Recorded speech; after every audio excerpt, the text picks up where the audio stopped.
Everyone, welcome back to the channel. So हम continue कर रहे थे ग्रेड 10 का मेंसुरेशन वाला चैप्टर, जिसमें हमने ऑलरेडी क्यूब और क्यूबॉइड के सरफेस एरिया कैलकुलेशन सीख लिया था। सो आज जो कंटेंट है वो बहुत ज्यादा इंटरेस्टिंग है। हमें कुछ न्यू डिराइव करना है, कुछ न्यू नॉलेज गेन करना है। सो पूरे वीडियो को ध्यान से देखिए, बीच में स्किप मत कीजिए, नहीं तो डाउट्स रह जाएंगे। So let's get started with today's video.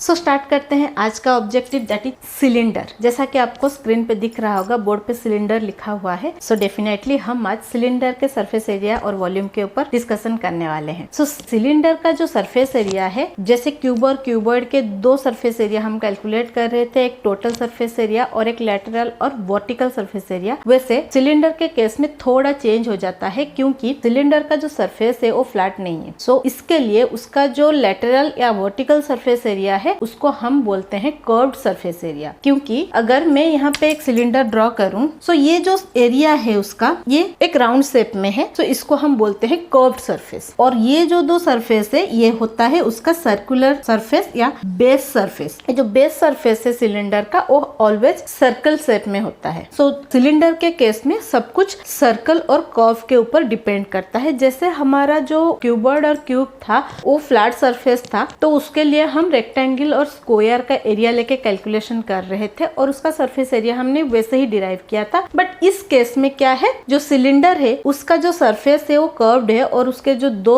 Base हैं, टॉप बेस बॉटम बेस, दोनों सर्कल में है। सो यहाँ पे हम इसका सरफेस एरिया कैसे कैलकुलेट करेंगे? सो पहले तो इसका जो फर्स्ट सरफेस एरिया है वो है कर्व्ड सरफेस एरिया और दूसरा है टोटल सरफेस एरिया। सो पहले हम ये दो सरफेस एरिया कैलकुलेशन सीखते हैं, उसके बाद हम वॉल्यूम पे जाएंगे। सो अभी अगर ये कर्व्ड सरफेस एरिया, इसका मैं कैलकुलेशन करती हूँ। अब कोई भी सिलेंडर ले लो जो ऐसे ही स्ट्रेट हो, जिसका height top to bottom same हो, किसी पोजीशन पे जाके उसका हाइट वेरी नहीं कर रहा है, वैसा एक सिलेंडर हम ले रहे हैं। कोई भी हम सिलेंडर शेप का कंटेनर भी ले सकते हैं। उस शेप को जब हम बीच में से कहीं से कट करेंगे, तो अगर मैं इस सिलेंडर को यहाँ बीच में से कट कर दूंगी एक एंड से, तो उसको अगर मैं फ्लैट करूंगी तो हमें एक रेक्टेंगल मिलेगा। इसको अगर मैं कट करके फ्लैट करूंगी तो मुझे यहाँ पे एक ऐसा रेक्टेंगल मिलेगा। ये सिलेंडर को कट करने के बाद ऐसा एक रेक्टेंगल मिलेगा। सो अगर मैं इस रेक्टेंगल का एरिया कैलकुलेट कर लेती हूँ तो मुझे इसका कर्व्ड सरफेस एरिया मिल जाएगा। तो इसका जो एरिया है रेक्टेंगल का, उसके एरिया इसके साथ हम कैलकुलेट कैसे करेंगे, कैसे रिलेट करेंगे, उसके ऊपर हम डिस्कशन करते हैं। सो पहला जो ऑब्जेक्टिव है हमारा, that is curved surface area का फॉर्मूला डेरिवेशन। सो हम कैलकुलेट करेंगे curved surface area of cylinder. जैसा कि हमने पहले थोड़ा, मैंने अभी जो आपको समझाया उसमें हमने देखा, अगर हम एक रेक्टेंगल का एरिया कैलकुलेट कर लेते हैं तो उसका जितना एरिया होगा सिलेंडर का कर्व्ड सरफेस एरिया के साथ सेम होगा। So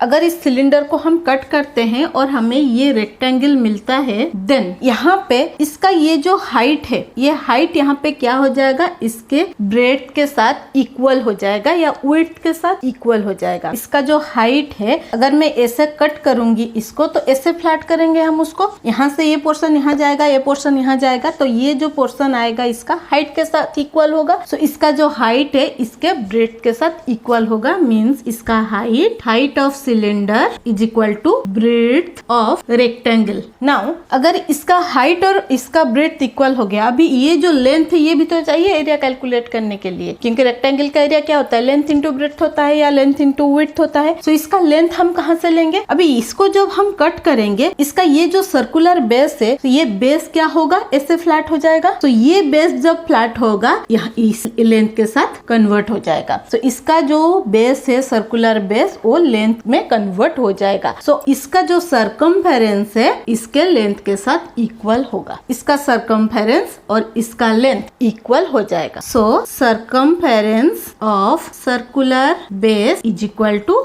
length of rectangle. So इसका जो हाइट है वो ब्रेड्थ और विड्थ के साथ इक्वल हो रहा है और इसका जो सरकमफेरेंस है बेस का, वो लेंथ के साथ इक्वल हो रहा है। अगर मैं इसका सरकमफेरेंस निकाल सकती हूँ और हाइट मुझे पता है, देन मैं पूरे सिलेंडर का एरिया कैलकुलेट कर सकती हूँ। कैसे? क्योंकि लेंथ इंटू ब्रेड्थ करके हम इसका एरिया कैलकुलेट करेंगे, लेंथ की जगह पे सरकमफेरेंस को रिप्लेस करेंगे और ब्रेड्थ की जगह पे हाइट को रिप्लेस करेंगे, तो हमें मिल जाएगा उसका पूरा कर्व्ड सरफेस एरिया। सो इसका फॉर्मूला पहले पहले हम डिराइव करते हैं। So curved surface area of cylinder is equal to area of rectangle. Area of rectangle क्या है? Area of rectangle is equal to length into breadth. Now curved surface area is equal to length into breadth. Now length को हमने क्या लिया था? Circumference multiplied bread को हमने लिया था हाइट। Circumference multiplied height. अभी सर्कमफेरेंस ऑफ सर्कल का फॉर्मूला क्या है? 2 पाई आर। सो इसका फॉर्मूला हो गया 2 pi R multiplied height. So हमें फाइनली क्या मिल गया? 2 pi are H. So 2 pi are H is the formula for curved surface area of the cylinder. मतलब अगर मुझे एक सिलेंडर के बेस का रेडियस पता है और उसका हाइट पता है तो हम उसका कर्व्ड सरफेस एरिया कैलकुलेट कर सकते हैं इस फॉर्मूला से। अभी क्वेश्चन है पाई का वैल्यू क्या होगा। सो अगर हमें क्वेश्चन में पाई का वैल्यू ब्रैकेट में गिवन है तो हम वही पर्टिकुलर वैल्यू यूज करेंगे। अगर गिवन नहीं है तो हमारे पास दो वैल्यूज है। सो पाई का दो वैल्यू क्या है? 3.14 और 22/7। ये दोनों में से कोई वैल्यू हम यूज कर सकते हैं अगर हमें क्वेश्चन में गिवन नहीं है। अगर क्वेश्चन में ये दोनों में से कोई एक पर्टिकुलर वैल्यू गिवन है तो हमें वही पर्टिकुलर वैल्यू को लेके कैलकुलेट करना है, नहीं तो हमारे मार्क्स कट हो सकते हैं। सो हमें यहाँ पे मिल गया curved surface area of cylinder. अभी हमें पता चल गया curved surface area of cylinder. ये मेरा सिलेंडर है, इसका कर्व्ड सरफेस एरिया मुझे मिल गया। अभी कर्व्ड सरफेस एरिया अगर मुझे मिल गया, उसका टोटल सरफेस एरिया क्या होगा? ये कर्व्ड सरफेस एरिया और ये सर्कल और ये जो बेस है, दोनों बेस का अगर एरिया में उसमें ऐड कर दूंगी तो मुझे टोटल सरफेस एरिया मिल जाएगा। सो देखते हैं ये कैसे कैलकुलेट होगा। अभी टोटल सरफेस एरिया के लिए हमें ये कर्व्ड सरफेस एरिया का वैल्यू मिल गया, 2 पाई आर एच करेंगे। अभी यहाँ पे हमें दो बेस दिया है, अपर बेस एंड बॉटम बेस। अगर दोनों बेस का एरिया हम कैलकुलेट करके उसके साथ ऐड कर देंगे कर्व्ड सरफेस एरिया के साथ, मुझे पूरे सिलेंडर का टोटल सरफेस एरिया मिल जाएगा। टोटल सरफेस एरिया क्या होता है? जितने भी फेसेस है सबके एरिया को लेके हमें ऐड करना होता है या सम लेना होता है। सो हमें इसका अगर कर्व्ड सरफेस एरिया मिल गया है तो ये दोनों का एरिया में कैलकुलेट करके उसमें ऐड कर दूंगी, मुझे टोटल सरफेस एरिया मिल जाएगा। सो यहाँ पे टोटल सरफेस एरिया क्या हो जाएगा? इसका curved surface area plus area of both the bases. अभी यहाँ पे जो दोनों बेस हैं दोनों सर्कल शेप में है तो यहाँ पे हमें क्या ऐड करना पड़ेगा? दो सर्कल का area. So curved surface area हमें क्या मिल गया है? 2 pi are H. Area of both the bases क्या हो जाएगा? दोनों बेस हमारा जैसे कि मैंने बोला सर्कल है, हमें सर्कल का एरिया लेना पड़ेगा तो पाई आर स्क्वायर लिया हमने। अभी दो बेसेस है तो दो बेसेस के लिए पाई आर स्क्वायर करना पड़ेगा। अभी दो बार पाई आर स्क्वायर ऐड करने से अच्छा है हम 2 पाई आर स्क्वायर कर लेंगे, क्योंकि यहाँ पे एक पाई आर स्क्वायर, यहाँ पे एक पाई आर स्क्वायर हो जाएगा 2 पाई आर स्क्वायर। सो इसको ना लिख के हम लिखते हैं डायरेक्ट 2 पाई आर स्क्वायर। यहाँ पे हमें दोनों जगह पे 2 पाई आर कॉमन दिख रहा है। सो क्या करेंगे हम? एक 2 एक पाई और एक आर हम बाहर निकाल लेते हैं तो हमारे पास यहाँ पे क्या बच गया? एच बच गया। और यहाँ पे आर स्क्वायर में से एक आर हमने ले लिया है तो एक आर बचा हुआ है। सो हमारे पास क्या रहा यहाँ पे? 2 pi R in bracket H plus R. So 2 pi are H plus R is our formula for total surface area. So curved surface area हमारा था 2 पाई आर एच और टोटल सरफेस एरिया हो गया 2 pi R in bracket H plus R. So ये हो गया curved surface area और total surface area का कैलकुलेशन। यहाँ तक आई होप आपको क्लियर हुआ रहेगा कि हमने टोटल सरफेस एरिया और कर्व्ड सरफेस एरिया कैसे कैलकुलेट किया। Now coming to the volume of the cylinder. जैसा कि मैंने पहले दोनों प्रीवियस वीडियोस में बोला हुआ है कि वॉल्यूम क्या होता है? कोई भी कंटेनर का कैपेसिटी कि वो कितना सामान अपने अंदर स्टोर कर सकता है। अगर इस सिलेंडर का मुझे देखना है वॉल्यूम तो हमें क्या करना पड़ेगा? पहले तो यहाँ बेस में कितना सामान आ रहा है वो देखना पड़ेगा और इस पूरे हाइट में कितना सामान आ रहा है वो देखना पड़ेगा। तो यहाँ पे हमें मिल जाएगा इसका वॉल्यूम, मतलब यहाँ नीचे जितना आएगा ऊपर तक जितना भर पाएगा उतना होगा इसका कैपेसिटी। सो हमें क्या करना पड़ेगा? इसके बेस का एरिया लेना पड़ेगा। यहाँ पे कितना सामान आ पाएगा तो उसका एरिया पता होगा तभी हम बता पाएंगे कितना सामान स्टोर कर सकता है, और इसका हाइट हमें पता होना चाहिए। सो वॉल्यूम ऑफ सिलेंडर क्या हो गया? Area of base multiplied height. इस बेस में कितना सामान रहेगा मल्टीप्लाइड इस हाइट में कितना सामान रहेगा। सो एरिया ऑफ बेस इसका क्या है? ऑलरेडी हमने प्रीवियस फॉर्मूले में देखा, इसका जो बेस है वो सर्कल है। सो सर्कल का एरिया क्या है? Pi r square. अभी हाइट हो गया h। सो हमें क्या मिल गया? Pi r square h। So जो वॉल्यूम ऑफ सिलेंडर है that is pi r square h। ये फॉर्मूला हमने डिराइव किया। सो अभी तक हमने 3 फॉर्मूले डिराइव कर लिया, total surface area, curved surface area and volume of cylinder. I hope ये पूरा कंटेंट आपको क्लियर क्लियर हुआ है कि ये कैसे डिराइव हुआ है फॉर्मूला। अभी हम एक एप्लीकेशन क्वेश्चन सॉल्व करते हैं, देखते हैं कैसे सॉल्व होता है और आपको थोड़ा और क्लैरिटी देते हैं। सो जैसा कि आपको स्क्रीन पे क्वेश्चन दिख रहा होगा, मैं आपको एक्सप्लेन कर देती हूँ क्वेश्चन क्या है। So as per the question, एक सिलेंडर है जिसका जो बेस है उसका रेडियस है 7 सेंटीमीटर और सिलेंडर का हाइट है 10 सेंटीमीटर। हमें उसके total surface area, curved surface area and volume calculate करना है। सो क्वेश्चन के हिसाब से गिवन फाइंड आपको स्क्रीन पे दिख रहा होगा। मैं डायरेक्ट सोल्यूशन पे जाती हूँ, देखते हैं कैसे सॉल्व होता है। सो स्टेप्स आप ध्यान रखिए, मैं आपको डिस्क्रिप्शन बॉक्स में भी स्टेप्स दे दूंगी, तो आपको ज्यादा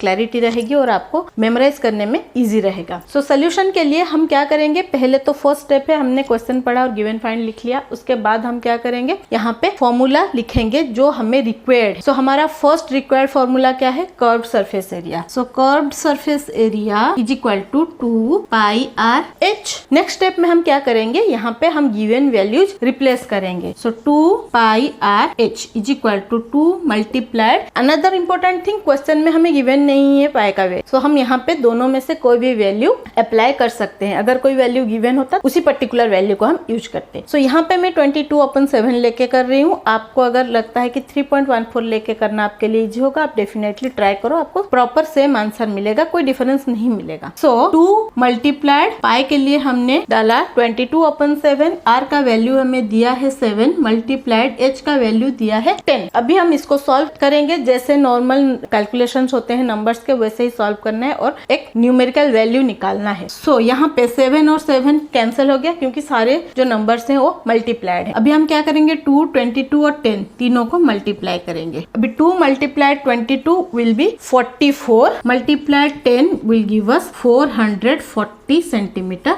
स्क्वायर। यहाँ पे यूनिट इंपॉर्टेंट है क्योंकि हम एरिया कैलकुलेट कर रहे हैं। मैंने हमेशा बोला है एरिया में हमें स्क्वायर वाला यूनिट डालना है, centimetre square, metre square, kilometre square, जो भी आपका गिवन यूनिट होगा। सो हमें मिल गया curve surface area 440 centimetre square. Now coming to the total surface area. Total surface area के लिए सेम हमने कर्व्ड सरफेस एरिया के लिए जो जो स्टेप फॉलो किया था सेम फॉलो करना है हमें। सो टोटल सरफेस एरिया का फॉर्मूला क्या है, 2 pi R in bracket H plus R. So यहाँ पे हम रिप्लेस करेंगे सारे वैल्यूज। सो 2 मल्टीप्लाइड पाई के लिए मैंने लिया 22/7 मल्टीप्लाइड 7, यहाँ पे हाइट के लिए 10 प्लस रेडियस के लिए 7। 2 मल्टीप्लाइड 22/7 मल्टीप्लाइड 7, 10 प्लस 7 हमें मिलेगा 17 मल्टीप्लाइड 17, क्योंकि ब्रैकेट है तो यहाँ पे मल्टीप्लीकेशन का साइन आएगा। अगेन सेम हमने जैसे मल्टीप्लीकेशन किया था, 7 और 7 हमारा कैंसिल हो गया। अभी यहाँ पे 2 multiplied 22 multiplied 17, 2 multiplied 22 will give us 44 multiplied 17। So 44 multiplied 17 will give us 748 centimetre square. Again surface area calculate कर रहे हैं तो हमें सेंटीमीटर स्क्वायर में यूनिट लिखना है। सो हमने मल्टीप्लाई करके ये वैल्यू निकाला। सो अभी तक हमने कर्व सरफेस एरिया और टोटल सरफेस एरिया इसका कैलकुलेट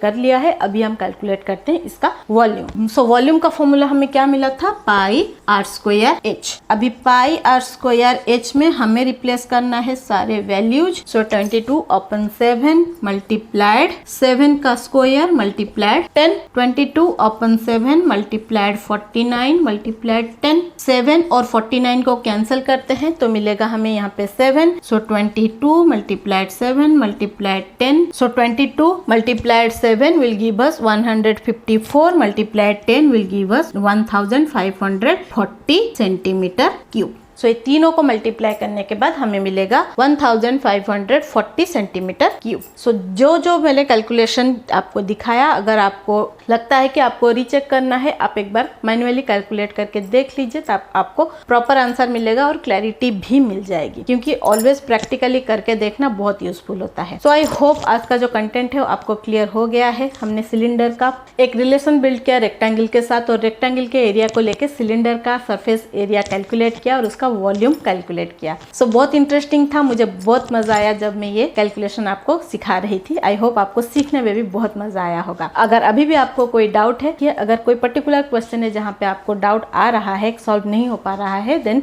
कमेंट सेक्शन में जरूर लिखिए, मैं उसका सोल्यूशन आपके लिए लेके आऊंगी। सो ऐसे ही इंटरेस्टिंग मजेदार वीडियोस के लिए, सोल्यूशंस के लिए और मेंसुरेशन के अगले वीडियोस के लिए बने रहिए मेरे साथ। Stay tuned with maths magic. जाने से पहले don't forget to subscribe the channel. Subscribe करने के बाद बेल बटन को क्लिक करके करके ऑल ऑप्शन को सिलेक्ट कर लीजिए ताकि आपको आने वाले सारे वीडियोस की नोटिफिकेशंस मिलते रहे, because I believe we will achieve your goal together. So कोई इंपॉर्टेंट वीडियो मिस ना हो जाए। लाइक शेयर करना ना भूले ताकि बाकी लोगों को हेल्प होता रहे। मिलते हैं और एक इंटरेस्टिंग मजेदार मेंसुरेशन के वीडियो के साथ। Till then bye bye.